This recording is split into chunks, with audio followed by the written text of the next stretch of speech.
আসসালামু আলাইকুম। কি অবস্থা? কেমন আছেন সবাই? নিশ্চয়ই আল্লাহর রহমতে ভালো আছেন, সুস্থ আছেন।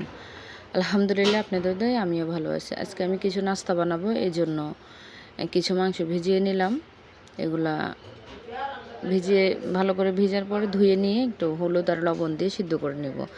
তারপরে তো এখানে আটার একটা ড্রো করে ফেলেছি, ড্রো করে একটু রেস্টে রেখে দেব। তারপরে এখানে ওই যে মাংসগুলো সিদ্ধ করা শেষ। এখন আমি চুলায় একটা প্যান বসিয়ে পেঁয়াজ দিয়ে দিয়েছি। পেঁয়াজগুলো একটু ভেজে নিয়ে তারপরে এখানে দিয়ে দেবো আদা রসুন বাটা পরিমাণ মতো। তারপর এখানে আমি দিয়ে দেবো সামান্য জিরা বাটা।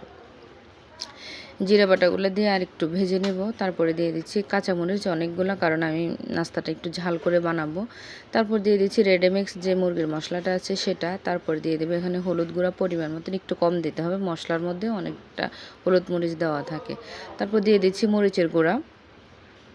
তারপরে দিয়ে দিচ্ছি ধনিয়ার গুঁড়া পরিমাণ মতো। তারপরে স্বাদ মতো দিয়ে দেবো লবণ।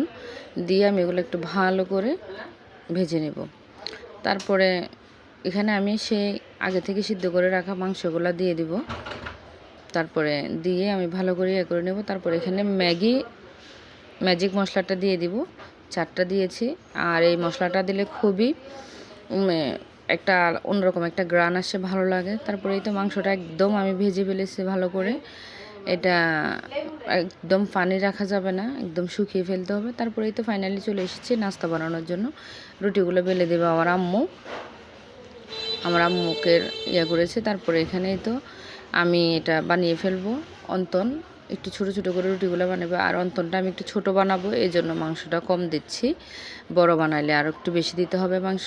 আর এখানে শুধু মাংস আর কিছু না, আর বাসায় বানাইলে এগুলো অন্যরকম একটা স্বাদ হয়। তারপরেই তো আমি বটে ফেলেছি, একদম ছোট করেছি, এটা বেশি একটা বড় করিনি। তারপরে এই তো বানিয়ে ফেলেছি অনেকগুলা। এখন এগুলাকে ভাজবো। এই তো চুলাইতে তেল গরম করে তারপরে কিছু অন্তন দিয়ে দিলাম ভাজি করার জন্য। একটু হালকা করে ভেজে রাখলে একটার সাথে লাগে না, ফ্রিজে রাখলে বের করার সময় সুবিধা হয়। তারপরে এই তো সবগুলো হালকা করে ভেজে নিয়েছি। তারপরে এই তো কিছু পুরোপুরি ভেজেছি খাওয়ার জন্য। মানে আসলে ঘরের নাস্তা বানিয়ে খেলে অন্যরকম একটা স্বাদ হয় আর ভেজাল মুক্ত থাকে।